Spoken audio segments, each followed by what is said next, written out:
Hi, magandang gabi mga kababayan kong taga-lungsod ng Maynila. Sana po ay nasa mabuti kayong kalalagayan at malusog na pangangatawan ngayong gabi na ito. Welcome po sa ating regular reporting ng inyong pamahalang lungsod. Sa maliit naming kaparaanan, ang broadcast na ito ay pagbibigay sa inyo ng mga importanteng impormasyon, lalo na sa mga araw na ito na nagdaan at mga araw pandarating tungkol sa kinakaharap nating krisis sa ating bansa, sa syudad at sa mundo. Mga kababayan, ito po ang inyong lingkod. Today, let me begin with informing you again and again about the situation ng COVID-19 positive Manilans in the city. No? Today po, nagkaroon po tayo ng 18 na bagong positibo sa COVID-19 virus. No? Ang total po natin ay 323 na ang positibo sa lungsod ng Maynila. Ito rin pong mga positibong ito ay nakasama sa listahan ng national list ng DOH, mga kababayan. So sa Maynila alone, we have 323 na positibo sa COVID-19 virus. At nadagdagan ho tayo, mga kababayan, 105 na bagong PUI sa lungsod. Ang total po natin ngayon ay 419 na po ang PUI sa lungsod. Mga kababayan, hindi po nagbabago ang numero at patuloy pang lumalaki ang pagkakahawa-hawa. Ang bottom line ay talaga nakabase ang pag-curve ng line or flatten the curve, no? Dahil sa mga gawain natin at kinikilos natin. Nakalulungkot mang isipin, napakarami po ngayong araw na ito ang naging PUI. Sila po ang mga PUI, ang mga person under investigation na may mga ipinakikitang sintomas na isinaad ng mga scientifico na sila ay posibleng maging COVID-19 virus carrier, bagamat naghihintay pa tayo ng resulta naman nila, no? Marami sa kanila. Makikita nyo sa inyong screen, mga kababayan, na palaki ng palaki ang inyong area at siguro naman po ay meron kayong datos na araw-araw naman nating inilalahad dito. So, kaya po mga kababayan, konting ingat lang at disiplina talaga ang kailangan natin sa krisis na ito. At nais kong ipabatid din sa inyo, sa awa ng Diyos, yung ating naitatag na Manila Infectious Disease Control Center sa Santa Ana Hospital, ngayong araw na ito ay 18 na po ang gumaling. May 4 na naman na bagong gumaling. Ibig sabihin, from PUI, after the test, naging COVID-19 virus carrier dahil nag-positive sila. Through giving medical attention, sila po, after a while, ay gumanda ang sitwasyon sa usaping pangkalusugan. Pagkayari, kailangan silang isubmit for reconfirmatory test at nag-negative na at sila po ay mga pauwi na sa kanilang mga bahay.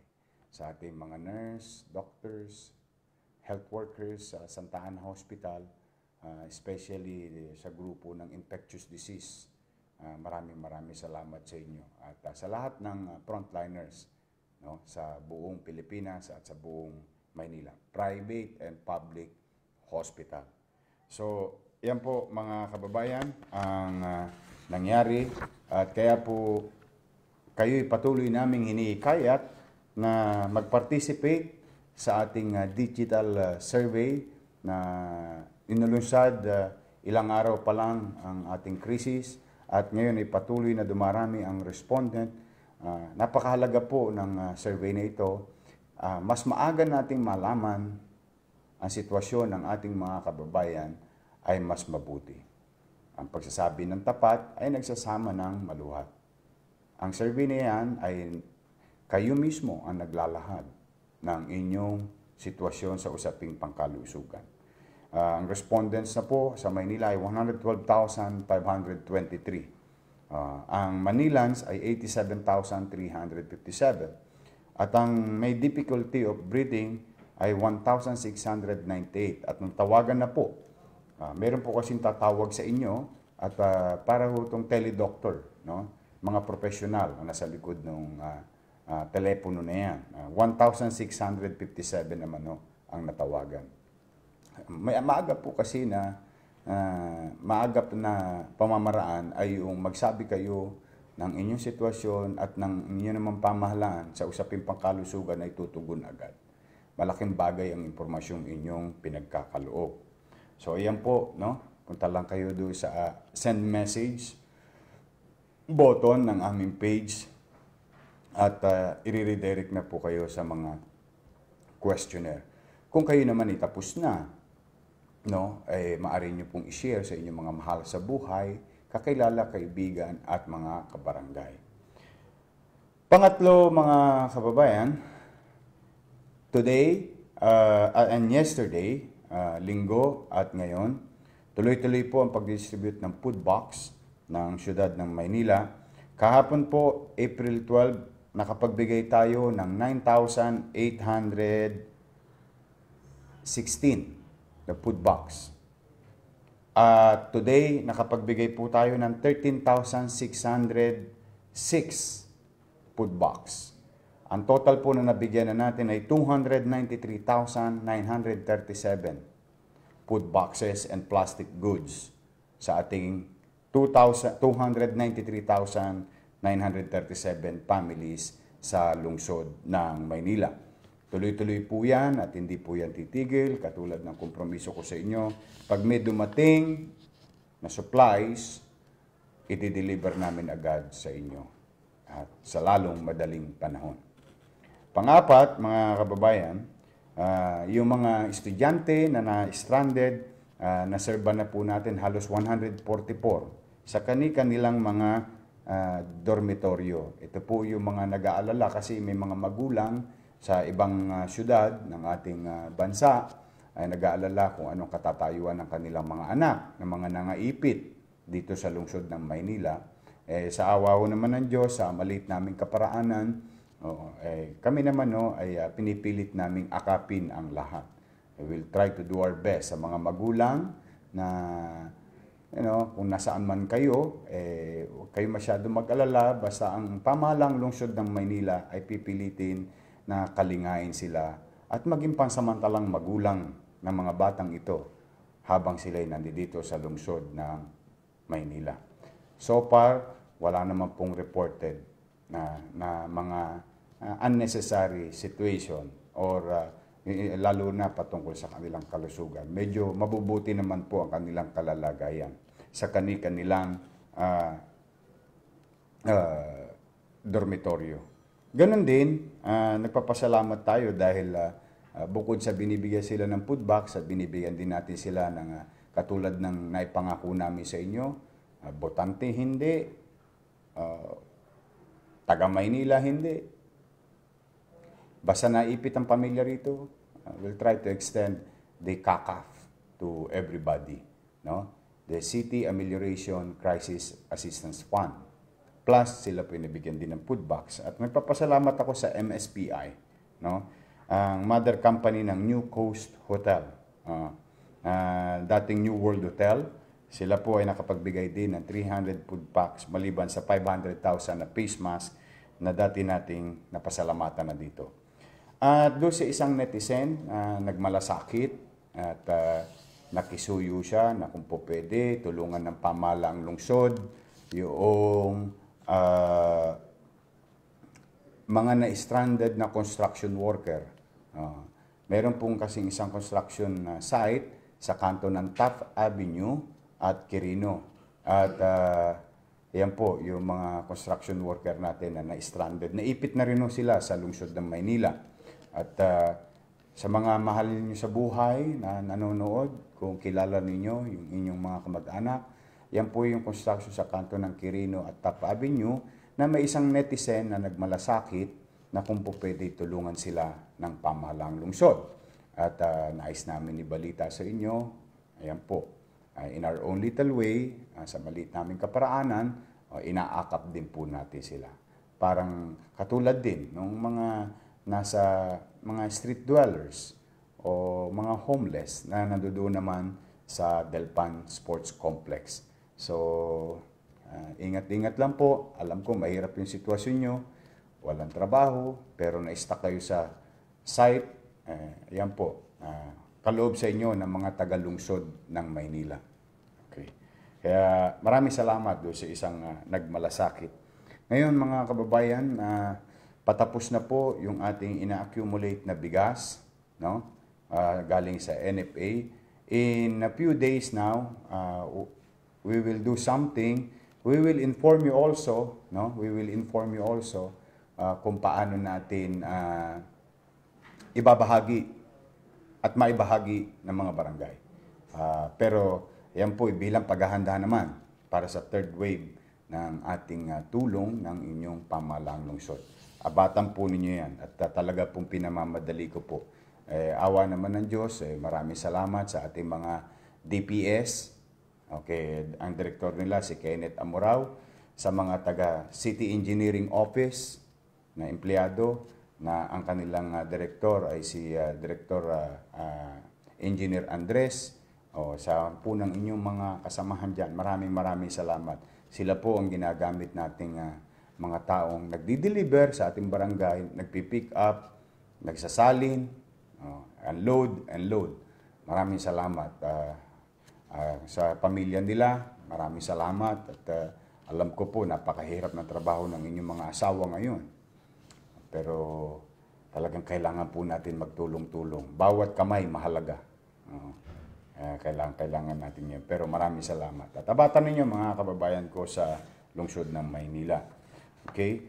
Tuloy-tuloy naman po yung ating kadiwa na naitatag natin mga ilang buwan na nakararaan at ngayon na mas pinalalakas natin. At meron ho tayo ngayon na mas maganda na yung barbecue boss, sila, 50% off. No? Pati mga kakailanganin natin, alcohol, soap, canned goods, kape, dishwashing liquid, detergent, noodles, toyo, suka at iba pa. Mga basic commodities, mga pagkain. Kaya maraming salamat sa Barbecue Boss at sa iba pang partner natin, Department of Agriculture, yung mga partner natin sa Northern Luzon, na mga magugulay at magkakarne. Maraming salamat sa inyo. We will continue to do that every day para ma-unclog yung ating mga palengke na napupuno ng mga tao. Ako naman po nakikisuyo sa inyo mga kababayan at hindi ako magsasawa na magpaalala sa inyo. Pag tayo naman malengke, i-distansya natin ang sarili natin sa ibang tao. Yung social distancing, we have to practice that. Hindi lang sa palengke, sa bahay, sa komunidad. Kapag tayo po nabigyan ng quarantine pass para magamit natin sa mga kakailanganin natin para makalabas ng bahay, ay gamitin natin ito ng masinop at maingat. Bigyan natin ng pagpapahalaga yung pagkakataon na binigay sa atin at pagpapahalaga rin para sa ating sarili. Kasi isipin ninyo mga kababayan, walang kayong virus sa bahay ninyo, pero lumabas kayo at nahawa kayo. Kayo ang magdadala ng panganib sa inyong mga mahal sa buhay, sa loob ng inyong tahanan.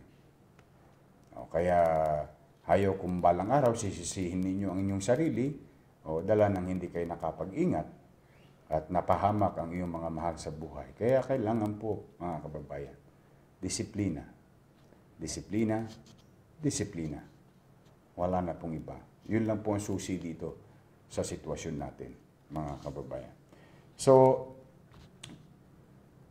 mga kababayan, nais ko ring pasalamatan ang Naval Special Operation Group, COVID-19 Task Force Implementer sa pagbigay ng 200 na sako na bigas sa ating mga pamilyang Manileño na nasa Ilog, Pasig. Maraming salamat. Ayan po yung mga Navy natin.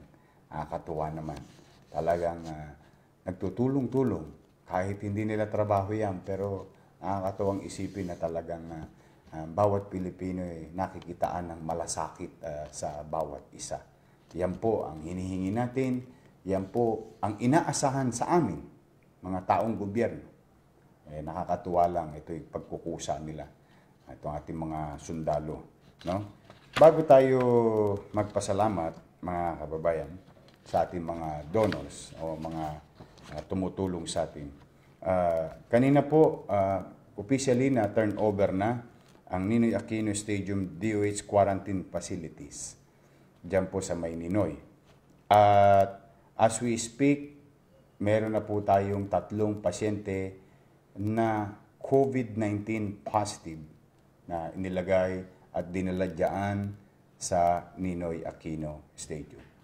Maraming salamat kay Pangulong Rodrigo Roa Duterte, kay Senator Bongo, kay Speaker Alan Peter Cayetano, kay Secretary Galvez, Secretary Duque, kay Secretary Villar ng DPWH, at mga ahensya ng gobyerno na bumuo at higit sa lahat sa magmamando at mga ngalaga, ang AFP Medical Team.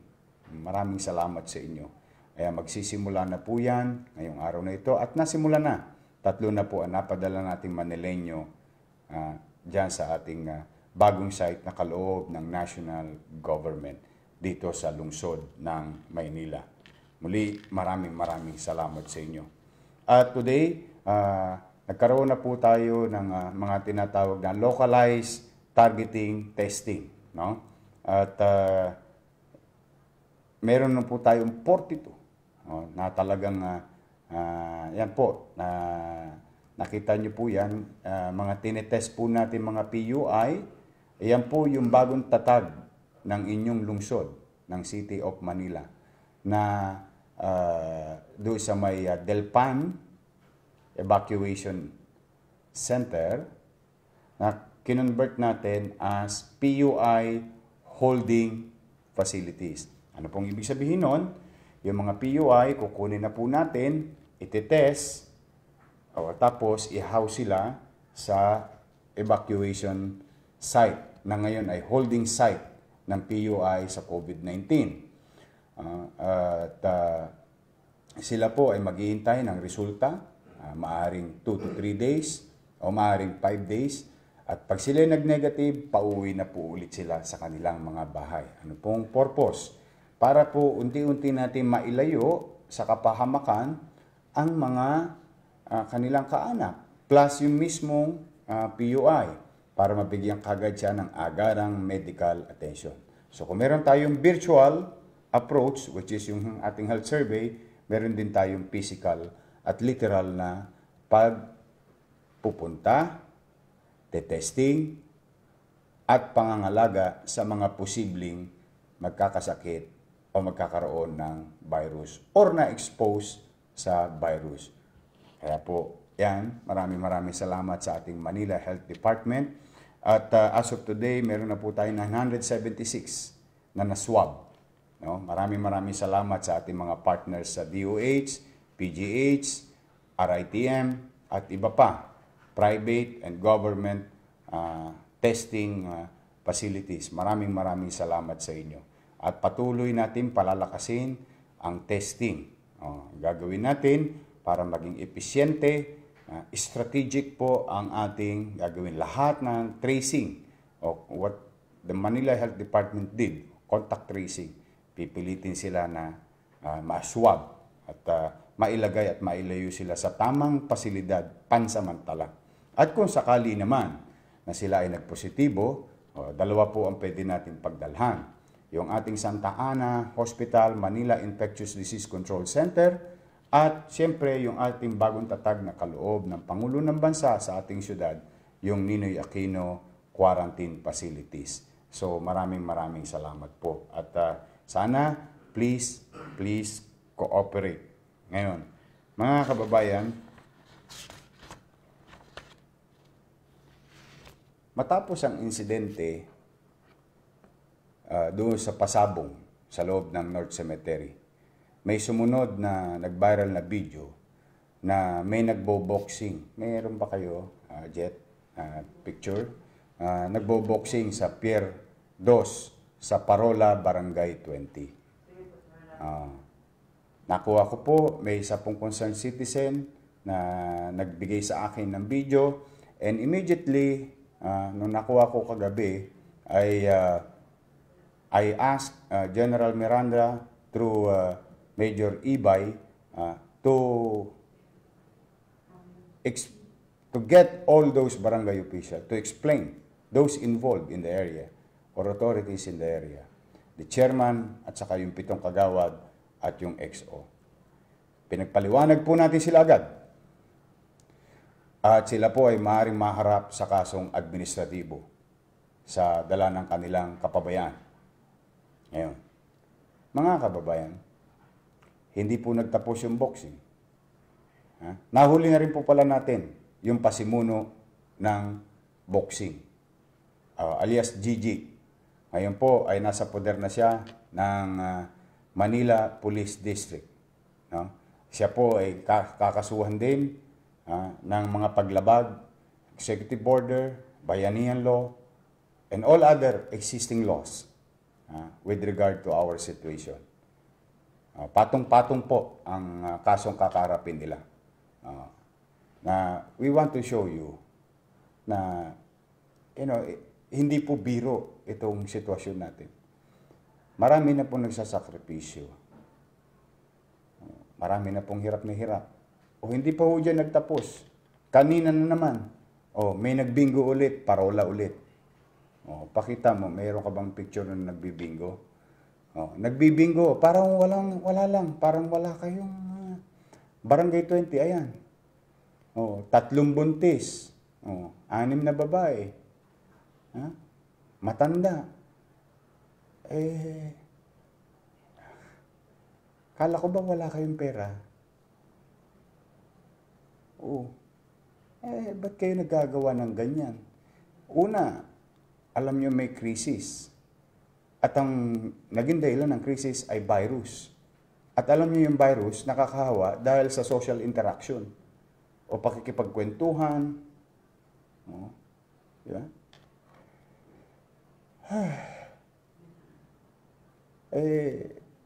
Ang pamahalaan ninyo naman, nililingon naman kayo, binibigyan kayo ng diin.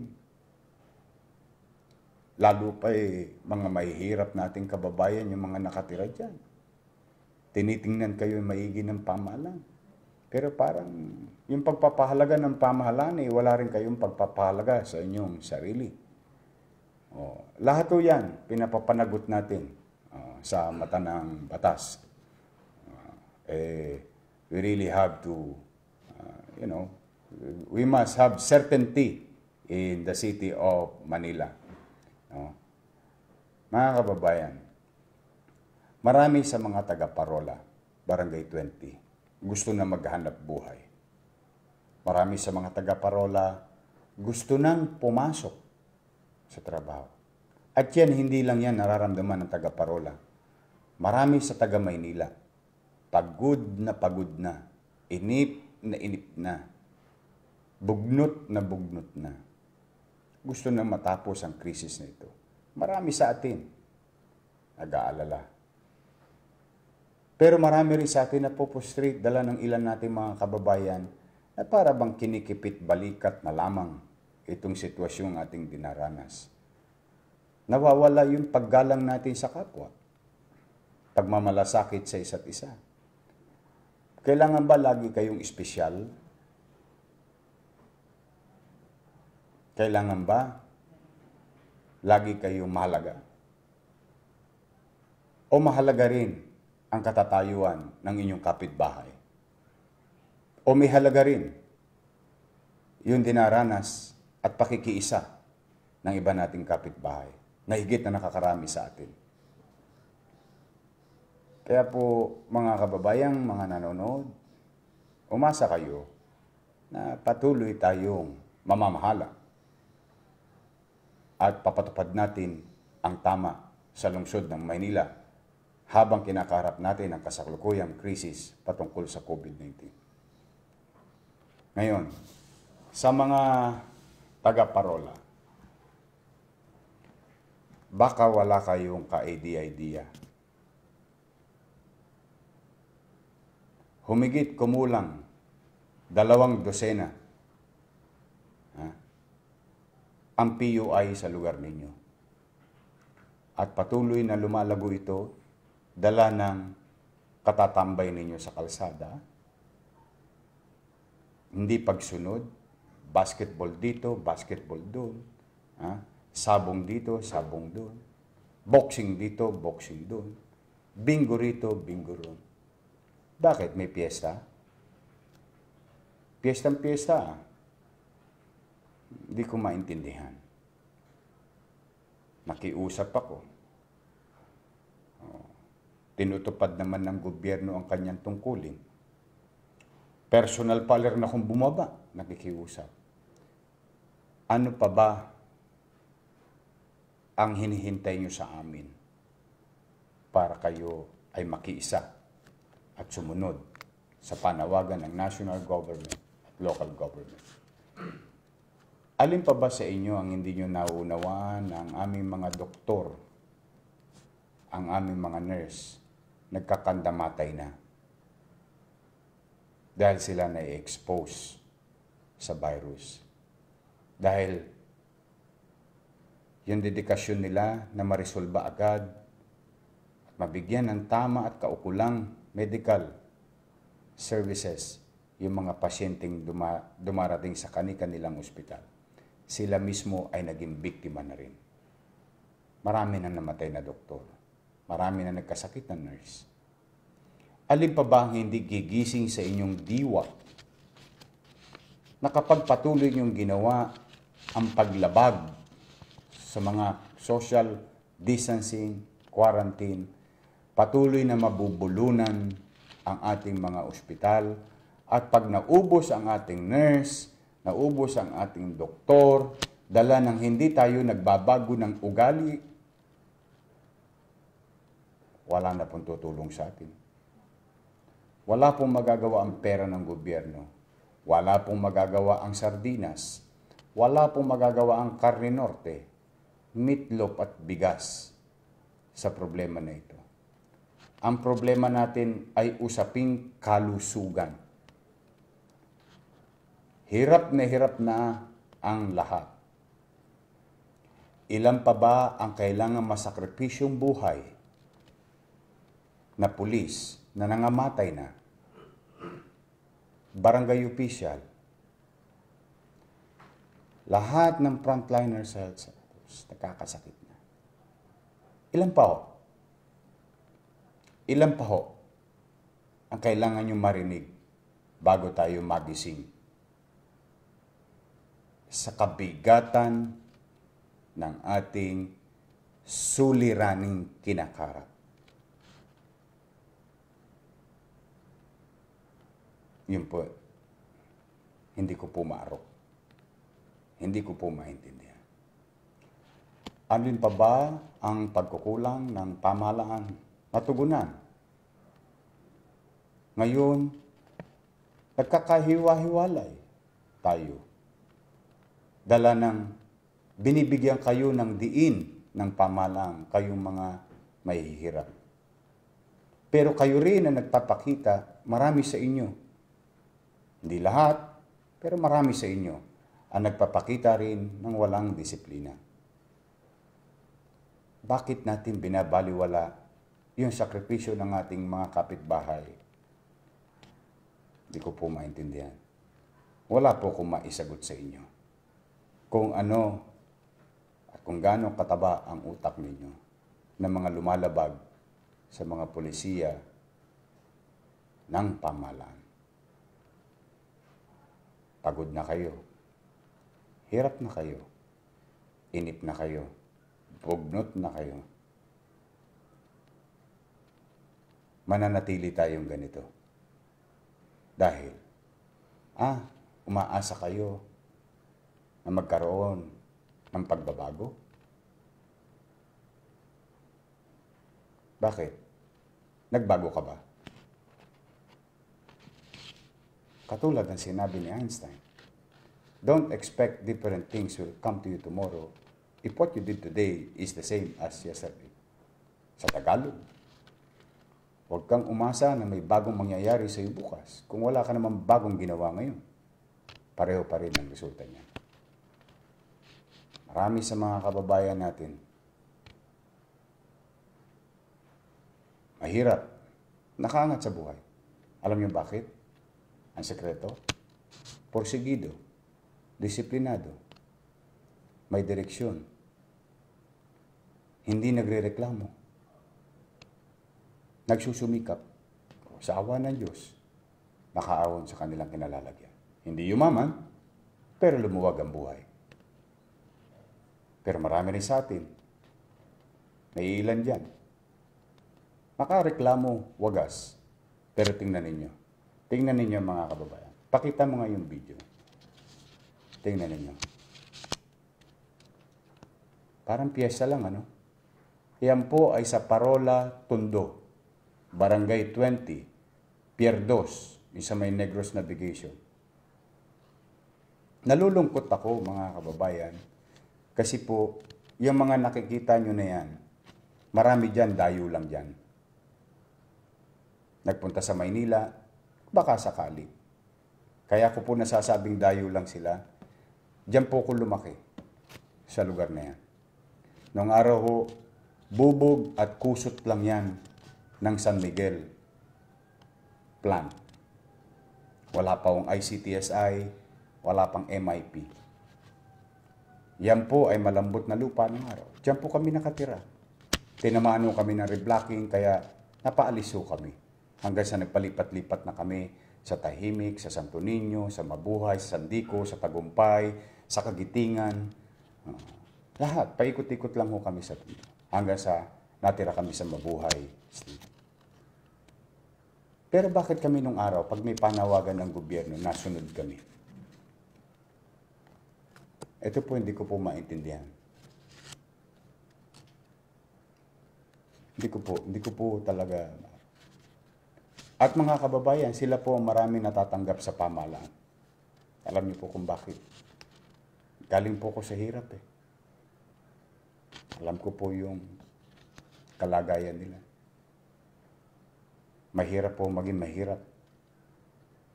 At lalong mahirap maging mahirap kung may krisis pa. Patong-patong.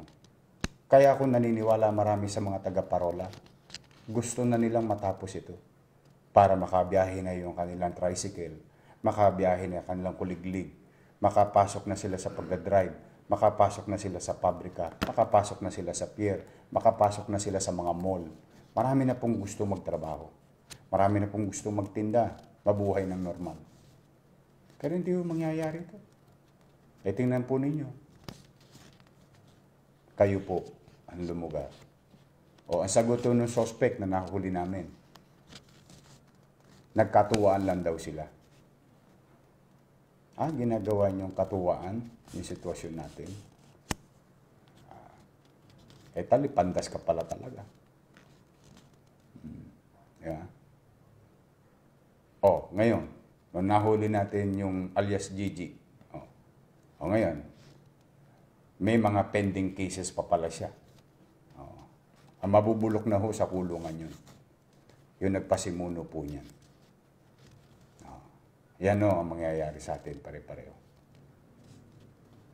Hindi ho tayo makakakita ng pagbabago kapag wala rin tayong bagong ginagawa sa sarili natin. Minsan maganda rin nung manalamin. Hindi natin kaaway kalaban ng gobyerno. Ang gobyerno ay itinatag. Binuo ng ating mga bayani. Nakitilang kanilang mga buhay. Sa pakikipaglaban, na magkaroon tayo ng sarili nating pamahalaan na mamamahala sa ating mga kapwa Pilipino. Yun ang konsepto ng gobyerno. Maglingkod. Pero ang paglilingkod ng gobyerno ay kaagapay lang natin sa araw-araw nating buhay. Nagbibigay sa atin ng direksyon at mga polisiya. Pero ang ikauunlad ng tao ay nakasalalay sa kanya. Base sa kanyang pagsisikap, pagpupursige, pagtsatsaga. Huwag natin iasa ang katagumpayan natin sa buhay sa gobyerno lamang. Hindi po. Hindi po lahat kami mabait. Hindi po perpekto ang gobyerno. Minsan may pagmamalabis ang gobyerno. Minsan may pagkukulang ang gobyerno. Totoo po yun. May mga mabubuting taong gobyerno, may mga walang yaring taong gobyerno. Pero hindi po tayo unique sa buong mundo. Ano mang uri at klase ng gobyerno, ganun din po. May mga magagaling, may mga hindi magagaling. May mga masama, may mga mabubuti. So kung iaasa natin ang iaasa sa gobyerno, ang pagbabago ng buhay natin para mapaunlad natin ang ating sarili, nagkakamali po kayo. Hindi po. Talagang ang katagumpayan ng tao ay ibinigay sa kanya ng Diyos ang pagkakataon. Lahat ng pagkakataon. At maganda lang kung ang gobyerno ay masinop, kung ang gobyerno ay nagtatrabaho, kung ang gobyerno ay may malasakit na tunay, mas gagaan at mapapataas ang antas ng pamumuhay ng tao. Yun ang trabaho ng gobyerno. Tingnan niyo po ang Singapore. Dati noong dekada 50, umeetsa sila sa kanal. Open pit. Kaliwat kanan din ang squatter sa Singapore.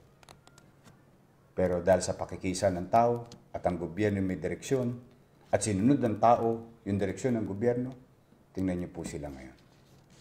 Dati wala silang sariling tubig. Naisip niyo na ba na isang bansa walang tubig?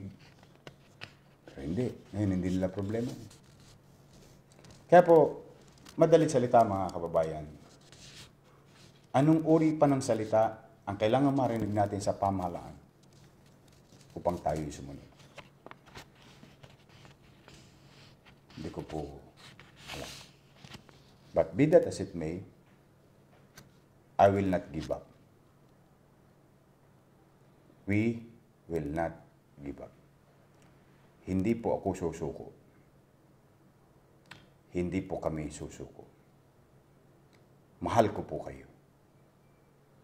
Pero ito yung uri ng pagmamahal na may kaakibat ng tunay na malasakit. Hindi malasakitan lang. Tunay na malasakit. At para maipakita ang tunay na malasakit, two-way ang relasyon.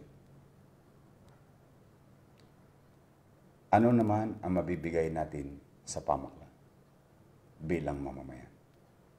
Ano naman ang partisipasyon natin sa pamayanan at sa pamahalaan bilang mamamayan?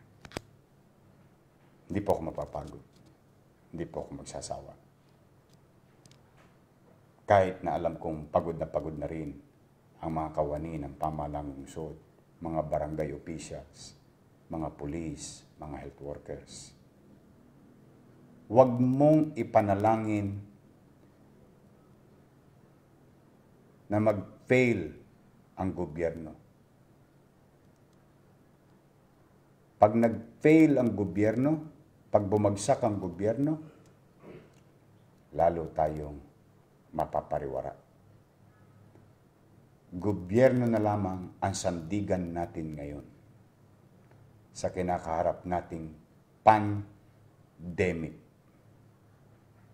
Ito ay extraordinary crisis. Wala pong mga lathalain, libro o kasulatan na magbibigay ng giya at direksyon sa lahat ng leader para tamang tugunan ang bawat suliraning kaakibat ng pandemic na ito. Estados Unidos, dapat. Europa, dapat. Lahat ng matatayog na bansa, dapat. Ano pa kaya tayo? Kung sila lahat ng sayantipiko, meron sila, hindi nila marisolba. Tayo pa kaya? So walang presidente, vice president, secretary, senator, congressman, mayor, governor, pulis, o sino pa man na tao sa gobyerno ang makakaresolba sa sitwasyon na ito hanggat hindi nagpa-participate ang tao. Kaya importante ang partisipasyon ng tao. Mahalaga dahil wala pa akong gamot. Hindi ako magsasawang magpaalala sa inyo. Hindi kami magsasawang maglingkod sa inyo. Hindi kami magsasawa na mamahala sa inyo. Tutup din namin ang aming tungkulin. At sana, buong kababaang loob, gampanan nyo din ang inyong responsibilidad sa iyong sarili, sa iyong pamilya, sa iyong pamayanan, at sa iyong bansa bilang mamamayan. Now, be that as it may. Para mapalaganap natin ang masusi at maayos na estratehiya na mabigyan ng magandang medical attention ang mga posibleng nagkasakit, mga kababayan, gusto ko pong ipalam sa inyo and those who are watching, especially in Parola, Tondo, Barangay 20.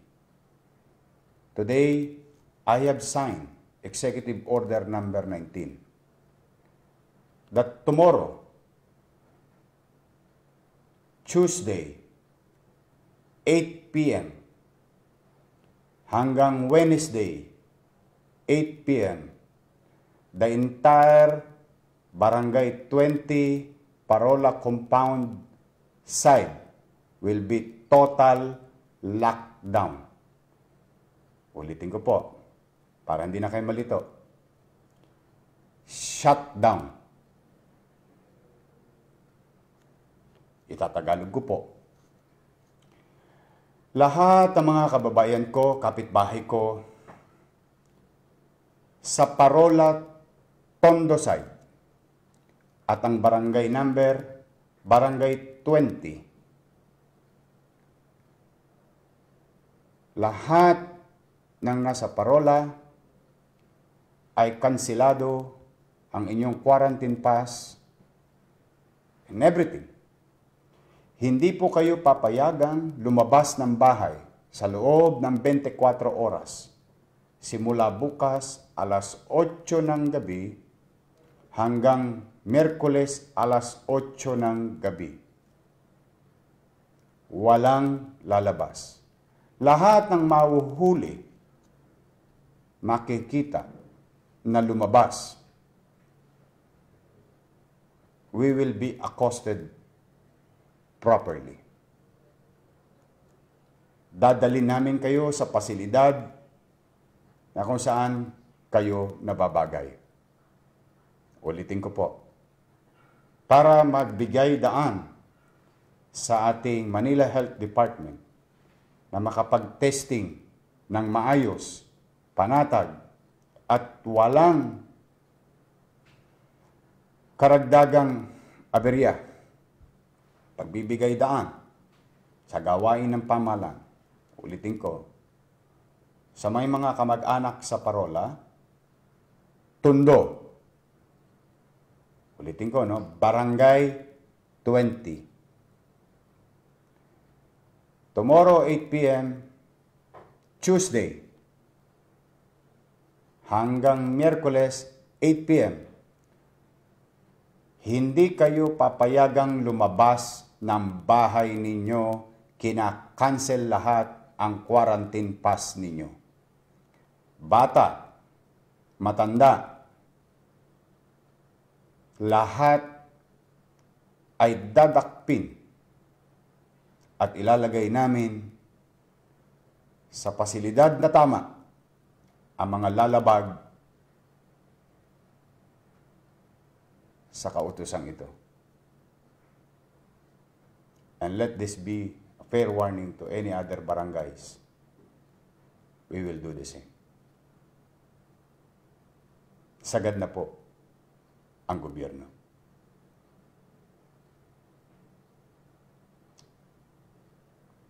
Ulitin ko, walang lalabas. Pasensyahan tayo. Pakita mo yung mapa nga, Jet. Please. Ayan po. Para sa mga walang idea kung ano po yung ating pinag-uusapan, yan po yung parola.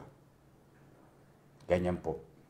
Diyan po naganap yung boxing, diyan po naganap yung bingo, at mga nagbabasketball. Ayan po.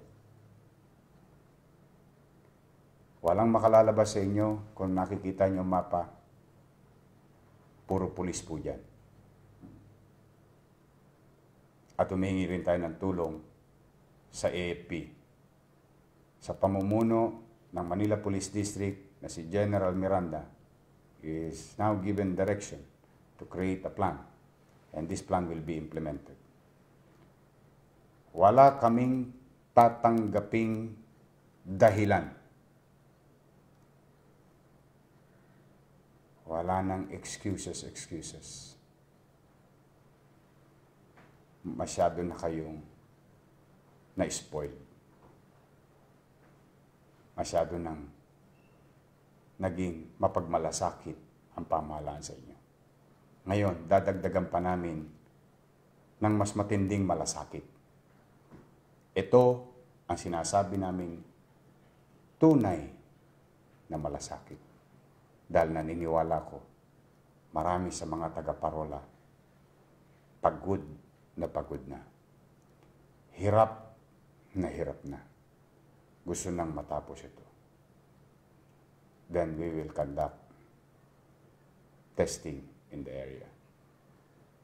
So maliwanag po sa mga may mga kamag-anak, sabihan nyo na ang inyong mga mahal sa buhay. Ulitin ko po. At ulitin ko po. At ulitin ko. Barangay 20, Parola, Tondo, 24 oras. Walang papayagang lumabas. Para bigyan daan ang ating Manila Health Department na mag-testing sa area ng mga PUIs. Maraming salamat at umaasa po ako sa mga taga-parola. Lalo na yung mga naging kapitbahay ko nung araw. Nakilala niyo akong personal. Maasa ako sa pakikiisa ninyo. At alam ko ang inireklamo nyo dyan ay kung sino pa yung mga baguhan lamang, sila pa yung makukulit. Alam ko po, nakakarating po sa akin na mensahe nyo. Ito na po yung inyong kahilingan. Dinidinig ko na po ang inyong kahilingan. So muli, sana hindi na maulit ito. At huwag kayong mag-alala sa ibang dako ng lungsod ng Maynila. Lahat na nag-violate, mananagot sa mata ng batas. Barangay official, ordinaryong tao. Mananagot kapag lumapag sa alituntuning pinatutupad ngayong krisis na ito. Paalala ko ulit, tayo po ay nasa giyera. Ang kalaban natin, hindi natin nakikita. Traidor, mapagkunwari, hindi nahalata. Yan po yung COVID-19 virus. I hope you got the message. So, mabalik tayo mga kababayan at bilang pagpapasalamat sa patuloy na pagmamalasakit ng mga taong nakaluluwag, organisasyong nakaluluwag sa ating komunidad, hindi lang sa Maynila, kundi sa buong Pilipinas. Nais ko pong pasalamatan Sun Group of Companies, Richard Lim. Nagbigay po siya ng 2 million pesos. Yan po. Sun Group Corporation. Richard Lim, 2 million pesos. Fernando Puentes, Cayu Chubero. Ito si Fernando Puentes. Siya po yung, I think, vlogger ito. Cayu Chubero, no? Nagbigay po siya ng 50 sacks of rice. ABS-CBN, again, lingkod kapamilya, 640 pieces pandesal, 4 boxes vinegar, 15 boxes soy sauce, 179 boxes spaghetti sauce, 4 boxes vegetable oil, 13 boxes Mang Tomas, 54 boxes caldereta sauce, 66 boxes wow sarap, 30 boxes breading mix, 44 boxes ketchup, 34 boxes mineral water. Siya nga pala, doon sa Barangay 105, doon may Ulingan, at saka Hapilan, at saka temporary housing. Nagpadala po tayo ng gulay dyan, ha? Noong isang araw, yung binigay sa atin, ang probinsyano party list. Diyan po natin dinala sa mga may hirap natin kababayan dyan. O pandagdag ninyo sa inyong ulam. Mga sayote, repolyo, pechay, carrots. At pinadala ho natin yan sa barangay ninyo para madali na may distribute kagad sa inyong magkakapitbahay. Perilato, 30 boxes. Swiss Bell Hotel International, 50 food packs. Arcom Development Corporation, 100 sacks of rice. M&G Global Ads Incorporated, 10 pieces aerosol box. Bugsy B, 4,000 Nutribans. Francis Leo Marcos, FLM Mayaman Challenge. Ito yung yung Francis Leo Marcos. Nagbigay po siya 250 sacks of rice. Sa lahat ng tumulong at tumugon, maraming salamat sa inyo. Stanley Chong and Family, 1,000 pieces pancit canton, 1,000 canned sardines. Prutas, 100 bottles fresh buko juice. Philippine Foremost Milling Corporation, 801 pieces bread loaf. Cosmo Hotel, 100 sacks of rice. Liberty Food Mart, 2,500 pieces raisin bun, 4,000 pieces buns. SDM Joy Enterprise, various vegetables. Jollibee, 1,000 meals, 5,000 trays of fresh eggs. Thank you, Jollibee. Yan Yan International Philippines Incorporated, 500 cases juice drink, 500 pieces Yan Yan buttermilk, loaf, 20 bundles yum shots, 30 bundles garlic and chili corn. Wow. Okay to. The accountant page. Freddy Ligarto, 500 pesos. Joshua Umalo, 500 pesos. Earl Sophia Angelica Nerilyn Michael, 700 pesos. Merge Emerstein Sebastian, 1,000 pesos. Gerald Taginog, 1,000 pesos. Tio Derek Malandak, 1,500. Anonymous, 1,800. Janjan Ardeles, 2,500. Bilardo Accounting Tutorials, 10,000 pesos. Manila Association of Public Secondary School Administration, o MAPSA, no? And Senior High School Assistance Principal, 4,500 pesos. Nakakatuwa naman kayo? 45,000, 45,000 pesos. Thank you very much, nakakatuwa naman kayo. Chairman Dick Ching. Ito taga Binondo to. Barangay 290. 50,000 pesos. Thank you very much, Chairman Ching. Sa pamilya mo. Kaawaan sana kayo ng Diyos. Bahala na sa mga donors, tumutulong. Wala pong malaki, wala pong maliit. Ang pagtulong sa kapwa, ang hinihintay sa atin ng Panginoon Diyos. Ang pagmamahal sa ating kapwa. So maraming salamat, Chairman Dick Ching. So mga kababayan, nais ko ring i-share sa inyo bago tayo matapos. Kinakamusta po kayo, mga taga-lungsod ng Maynila? Kinakamusta po kayo ni Cardinal Tagle? Nag-text po si Cardinal Tagle. Nasa Roma po siya. Italy. Sa mga taga-lungsod ng Maynila, isasama daw po niya tayo sa kanyang pagdarasal. Yan po ang sinabi ng ating dating kardinal dito sa lungsod ng Maynila, na ngayon ay may isang mabigat na responsibilidad na binigay sa kanya na pagkakataon ng Santo Papa. Kay Cardinal Tagle, Maraming salamat po. Mag-iingat din po kayo dyan sa Roma. Mas mahirap ang sitwasyon nyo dyan. Pero yung kami maalala ninyo kahit na kayo'y nasa malayong lugar. Maraming salamat, Cardinal. At sana ipanalangin nyo rin ng iba naming kababayan na maliwanagan ng kaisipan, na seryosohin ang COVID-19 virus at ang krisis na ito. Muli po, mag-ingat po kayo, Cardinal Tagle. Maraming salamat po. Sa ating mga kababayan, kundi kalabisan sa inyo, mamaya bago tayo matulog, isama natin sa ating mga panalangin sa Panginoon Diyos na sana hagkan niya nawa ng kanyang kamay ang taong may mga sakit.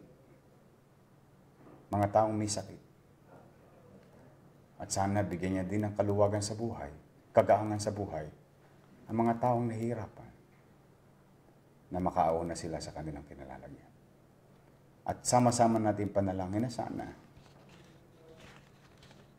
kung ito may parusa, kung ano man ang tawag dito sa sitwasyon na ito, sa ating mga tao sa lupa, sana mapatawad na tayo ng Panginoon Diyos. At sana matigil na itong krisis na ito.